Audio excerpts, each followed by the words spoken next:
Hey, I'm Steve, and I just bought this magnetic mount base kit with the magic arm for my GoPro. Wanted to use this on metal surfaces such as my vehicle, so I thought I'd show it to you.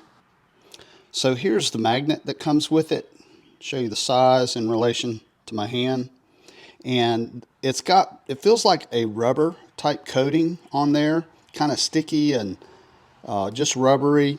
And the good thing about that is I don't feel like this will hurt the surface of any kind of metal that I want to put it on, especially, if I want to put it on the trunk of my car or something. I feel like that's safe.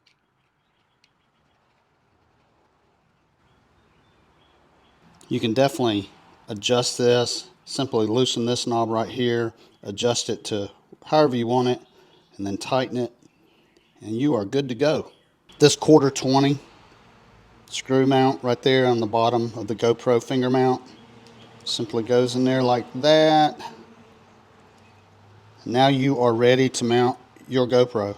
When you get everything put together, that's what it's going to look like, and that's going to be perfect for, metal surfaces.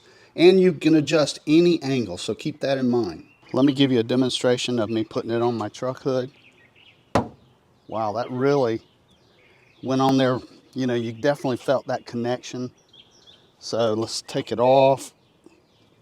All right, it wasn't very hard to take off. Once again, you can see that magnet really attaches. Now, would I trust this mount totally? I think I would pretty much trust it if I set it on my vehicle and I was driving down the road. However, you've got an inexpensive mount and you've got an expensive camera.